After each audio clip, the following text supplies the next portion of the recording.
sous 3 angles.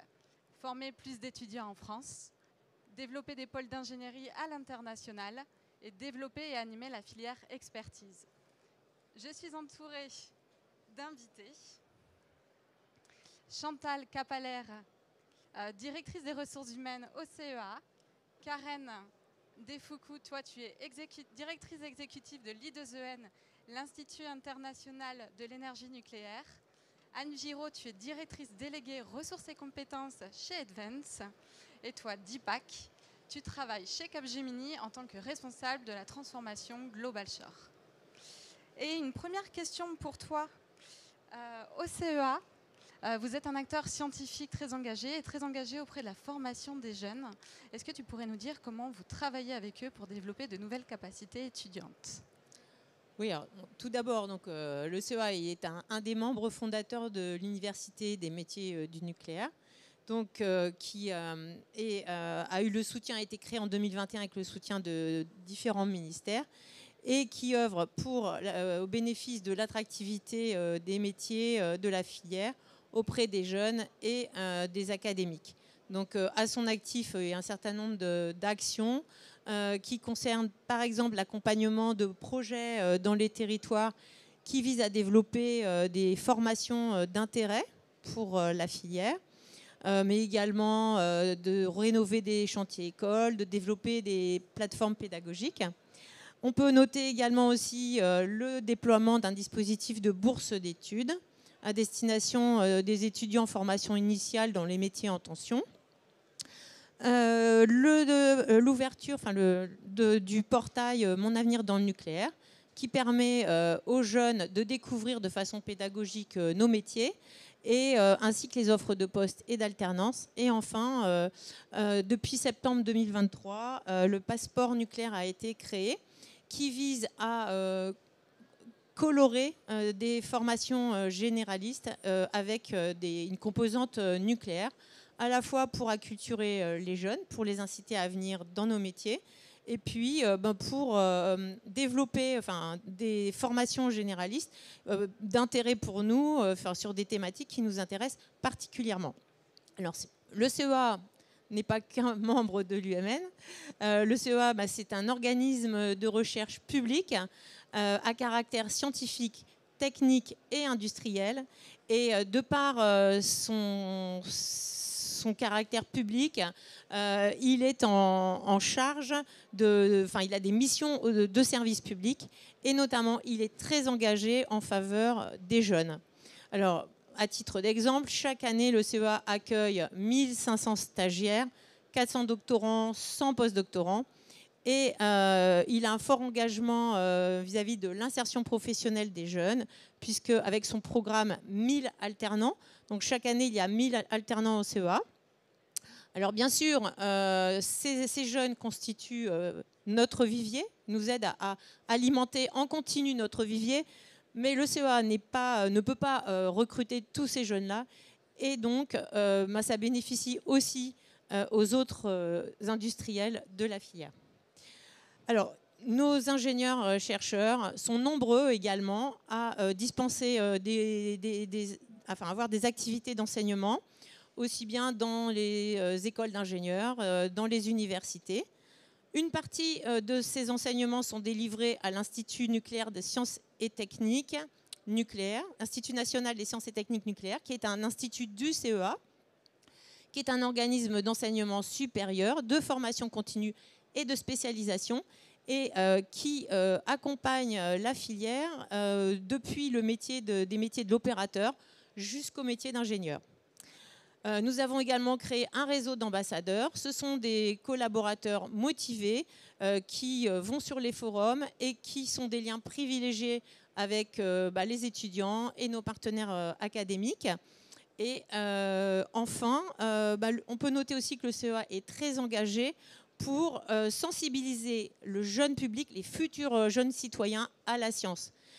Donc tous les ans, ce sont plus de 15 000 jeunes qui viennent découvrir la science au CEA. Et nous leur offrons, ainsi qu'à leurs enseignants, des ressources pédagogiques depuis le niveau collège jusqu'au niveau d'enseignement supérieur. Merci, ça fait plein d'actions. Toi, Anne, de ton côté, avec tous les projets d'Advance, que ce soit les nouveaux projets de PR en France, en Grande-Bretagne, et ceux qui se dessinent en Inde, la question des compétences est clé pour ton organisation. Comment est-ce que vous l'abordez ? Alors déjà, je ne suis pas sûre que tout le monde soit familier d'Advance. Advance, c'est une filiale du groupe EDF, plus concrètement même d'EDF et de Framatome. Et nous sommes en charge de l'ingénierie des projets du groupe EDF, donc des EPR en France et à l'international. Et nous travaillons aussi sur le SMR du groupe EDF New World. Voilà. Alors pour répondre à ta question, je vais rebondir sur ce que Chantal expliquait. On est aussi très très engagé vis-à-vis des écoles, vis-à-vis des lycées, des universités, parce que c'est là que les compétences se trouvent. Donc ce qu'on fait, c'est qu'on est embarqué dans toutes les démarches de l'Université des métiers du nucléaire. Donc on contribue à notre niveau à la coloration des formations.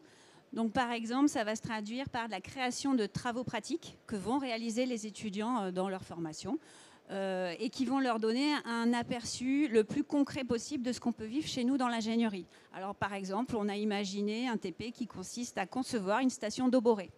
Donc, ça s'adresse à des niveaux Bac+2. Donc, concrètement, ils vont comprendre comment on manipule des schémas mécaniques, comment on utilise des outils de dimensionnement à leur niveau. On peut aussi proposer des travaux pratiques, qui consistent à aller concevoir dans une maquette en 3 dimensions une installation nucléaire. Voilà. Donc ça, vraiment, l'idée, c'est de donner envie aux jeunes de nous rejoindre en leur donnant des exemples concrets de ce qu'on peut faire. Donc ça, c'est vraiment dans le cadre du cursus académique. Et puis, on est aussi, on prend de plus en plus d'alternants parce que c'est quand même la voie royale pour développer les compétences. Donc, on développe des partenariats avec des IUT, des lycées, des écoles, et on s'engage avec nos partenaires d'ingénierie à prendre un volume d'alternants dans nos entités, ce qui permet quelque part de colorer la formation. Ça, c'est assez pratique. Et puis de les embaucher derrière, évidemment, ça, c'est l'objectif. Et ce qui fait plaisir dans tout ça, c'est de voir que les écoles nous suivent. Et on sent vraiment que le message fort qui a été de montrer qu'en fait, on aurait besoin d'embaucher de l'ordre de 100 000 personnes dans les 10 ans, il est compris au niveau des écoles. Donc ça fait super plaisir. Et il est aussi vraiment compris au niveau de nos collaborateurs qui ont tous levé la main pour aller sur les forums. On a un petit peu de problème parce qu'on n'a pas de place pour tout le monde. donc là, c'est vraiment, je trouve, quelque chose de fort en ce moment. Ouais. Voilà. Ok, merci pour ce volet en France. Passons au volet international. Karen, la France a de grandes ambitions à l'international. Ça implique de développer des pôles d'expertise à proximité des futures centrales et donc d'embarquer les universités en local sur ces enjeux, de les sensibiliser, de les faire monter en compétences. Comment est-ce que tu t'y prends ? Alors déjà, quelques mots. Bonjour, merci. Quelques mots sur qu'est-ce que c'est que l'I2N pour ceux qui ne connaissent pas. C'est un organisme qui a été créé en 2011 par le gouvernement français pour accompagner la filière nucléaire française à l'export et montrer toute son excellence en termes de formation académique et formation professionnelle. Alors en fait, en effet, on a un rôle de diplomatie académique quelque part. On aide nos universités, nos écoles d'ingénieurs à être à la fois plus visibles, mais surtout mettre en œuvre des relations avec des échanges d'étudiants, d'accueillir aussi dans les diplômes que nous faisons en France. On a 11 masters qui sont faits pour l'international, qui sont délivrés par Grenoble INP, IMT Atlantique, Paris-Saclay. Et pour que ces étudiants viennent de multiples pays partenaires et viennent se former en France. Et puis aussi d'imaginer des étudiants français qui ont besoin de faire leur stage à l'international. J'étais il y a quelques semaines au Kazakhstan et j'ai rencontré quelques étudiants français, mais absolument aucun dans le domaine scientifique ni nucléaire. Et les Kazakhstanais seraient ravis d'accueillir des stagiaires en fait, français au Kazakhstan. Et franchement, pour un pays que je viens de découvrir, ça vaut la peine. Sur la formation professionnelle, on a aussi un rôle dans la mesure où on on est, pour utiliser un terme dans le nucléaire, architecte ensemblier de formation. Je peux avoir une demande de client, en fait. Ça peut être un pays, ça peut être une entreprise, et qui me dit, bien, j'aimerais une formation sur les déchets nucléaires. Ça s'adresse à des middle managers. Et qu'est-ce que vous pouvez nous proposer? Et ce que je peux faire qui est différent que de s'adresser directement à une entreprise unique, c'est de faire une proposition à la carte, du sur-mesure, avec en intervenant l'ANDRA, évidemment, vous allez me dire, mais Orano, mais l'exploitant EDF, le CEA, l'INSTN, etc. Et donc je rends cette formation assez unique et riche, et je rends la vie facile aux clients étrangers, puisqu'ils ont un seul interlocuteur qui est l'I2N. Voilà. Merci. Toujours sur ce volet international, alors que Karen, tu accompagnes la France à l'export, toi, Dibac, tu fais l'inverse. Tu fais appel à des capacités d'ingénierie internationale pour venir en renfort de la France.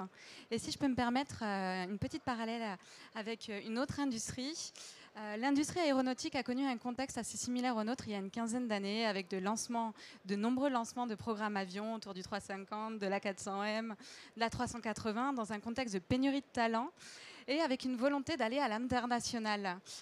Comment est-ce que la filière nucléaire française pourrait-elle bénéficier du retour d'expérience de la filière aéronautique pour franchir le pas de l'offshore? On t'entend pas. Vous m'entendez? On t'entend. Très bonne question, Marion. Donc, la première chose, c'est que ce n'est pas seulement dans l'industrie aéronautique, mais la transformation pour aller chercher les talents où ils sont, c'est aussi dans l'industrie comme automotive, comme life science et plein d'autres. Donc, aéronautique, c'est très réussi parce que c'est très visible. Donc, comment ça se passe?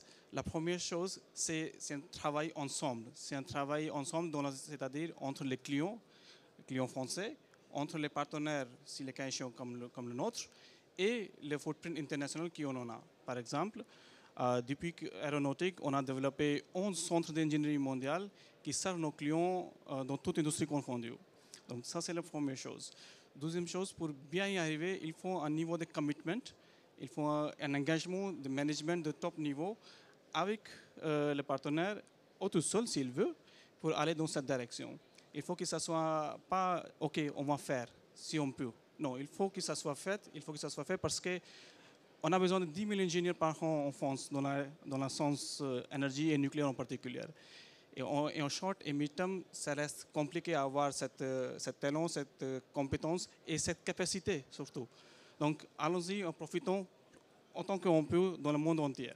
Et certains pays ont développé ces compétences avec beaucoup de rigueur, avec beaucoup de talent, et pourquoi pas en profiter. Donc mon rôle, mon idée, c'est de mettre à la disposition de tous nos clients français ces compétences où ils se trouvent, dans la mesure d'apporter la valeur, l'expertise, et faisons nos projets plus rapidement possible, comme on a pu faire dans l'aéronautique dans les années précédentes, on a pu faire dans l'automotive, et ça se continue. Donc, à votre disposition sur ce point. Merci.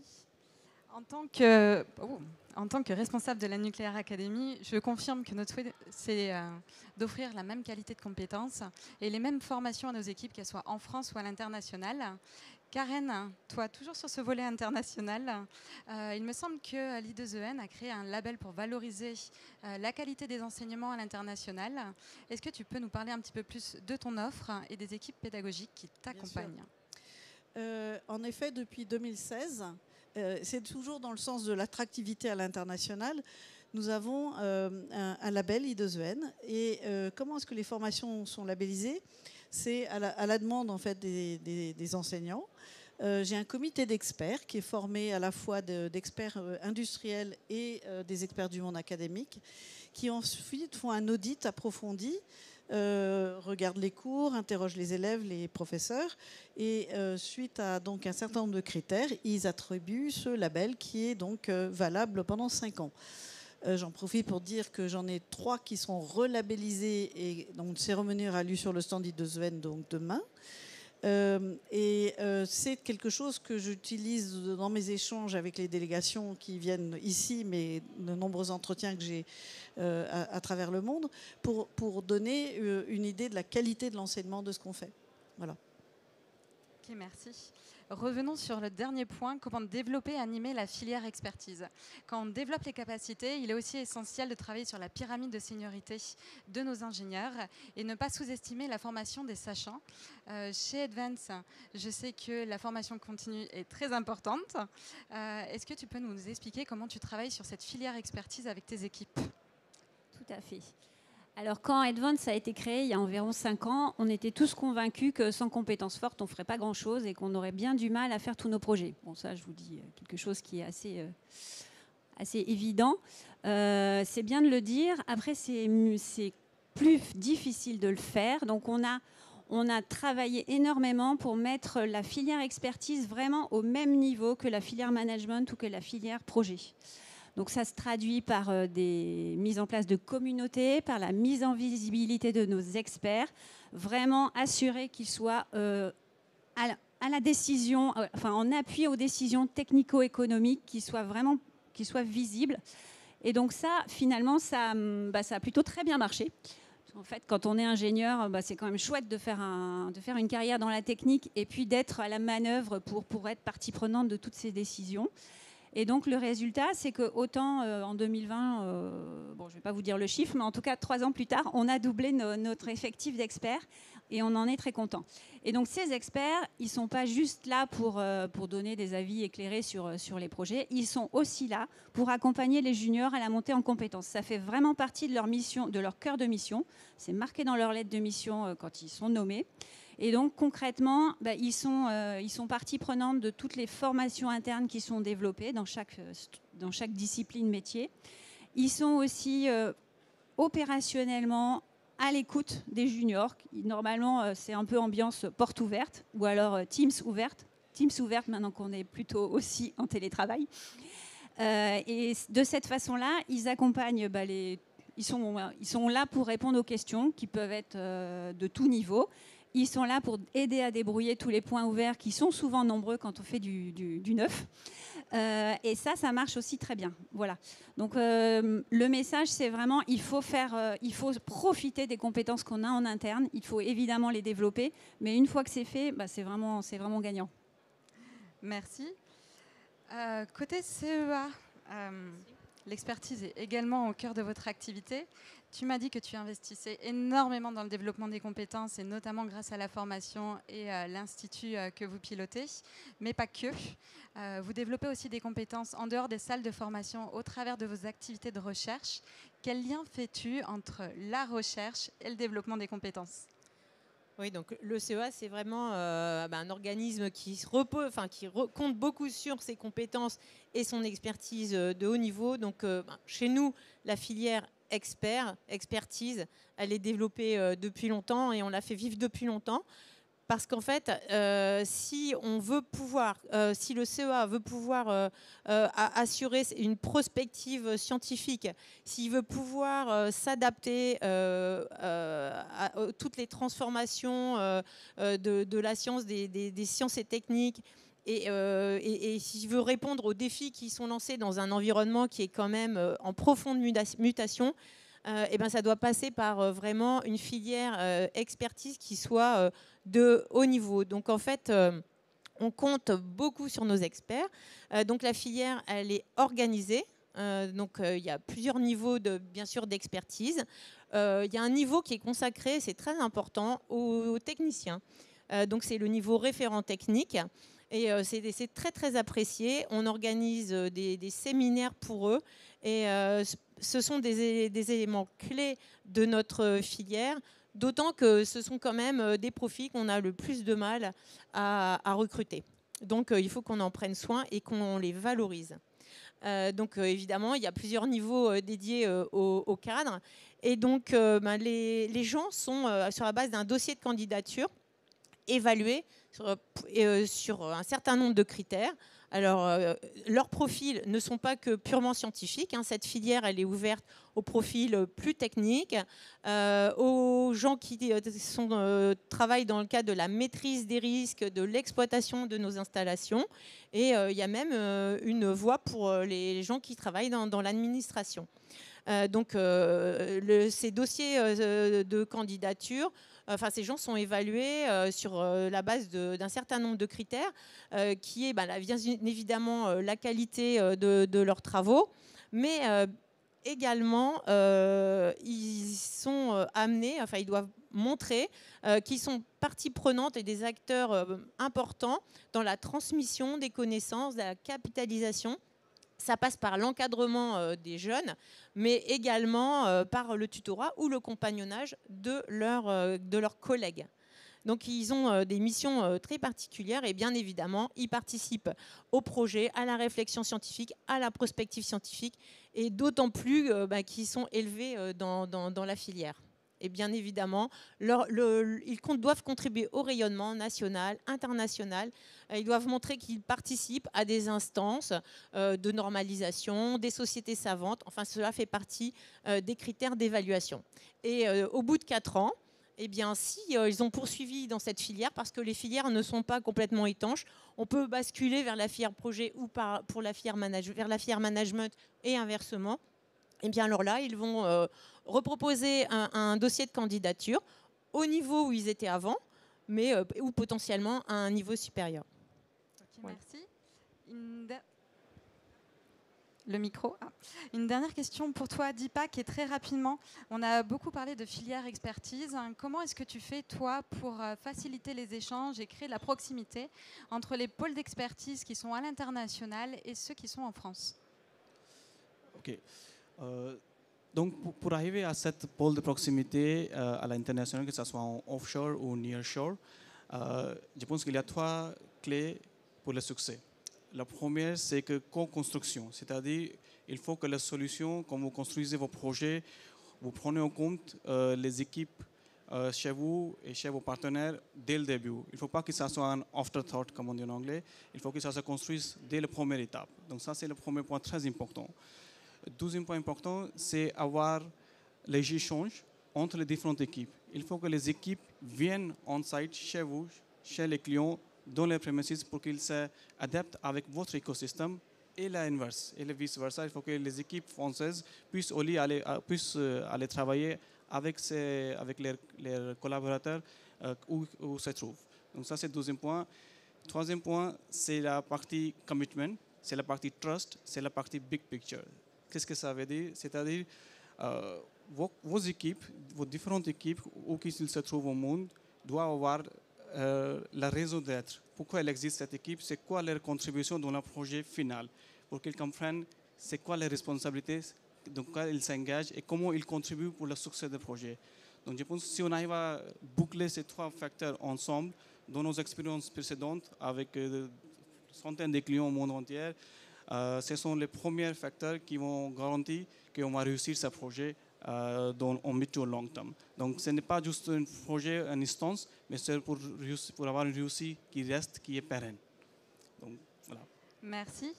Parmi un des derniers leviers sur lequel je voudrais insister, il y a également les nouvelles pédagogies de formation qui permettent d'accélérer la montée en compétences des talents de manière à continuer de créer de nouvelles capacités. Très rapidement, vous avez de très belles démonstrations sur le salon et je serai moi-même ravie de vous accueillir sur le stand de Capgemini pour vous montrer quelques démonstrateurs et simulateurs. Je vais vous laisser un dernier mot si vous voulez conclure sur un message clé qui vous semble essentiel de faire passer. Mais donc en fait, moi je pense qu'il y a les trois volets qu'il ne faut pas négliger et qu'il faut mener de front. C'est d'abord, il concerne l'attractivité de notre organisme, tout mettre en place pour attirer les gens chez nous, les jeunes notamment. Et puis il faut vraiment s'attacher à construire des parcours professionnels d'intérêt pour les gens.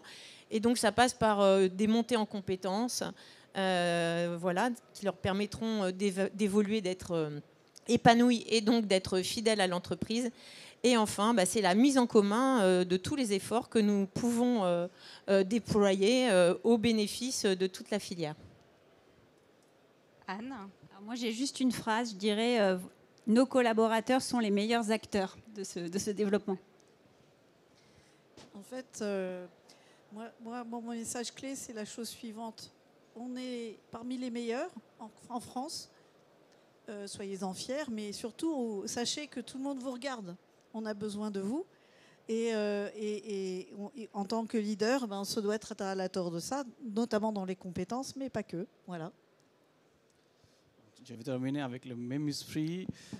Think global et fais confiance. Il y a des ingénieurs et des compétences qui sont à votre disposition dans le monde entier. Profitez-en pour accélérer notre nouveau nucléaire, pour accélérer nos projets, pour qu'on soit à l'air et en coût raisonnable. Voilà. Et pour celles et ceux qui souhaitent aller plus loin, nous allons publier dans les prochains jours un point of view de Capgemini qui aborde plusieurs leviers sur l'attractivité, la formation initiale et continue, l'ingénierie distribuée et l'offshore. Je vous invite à nous suivre sur les réseaux pour avoir accès à cet article. Je vous remercie. Merci à tous. Et Bonne nous sommes journée. sur nos stands aussi. Et nous sommes bien entendu sur nos stands. Voilà. Vous pouvez nous retrouver également dans la salle à côté si vous avez des questions. Merci.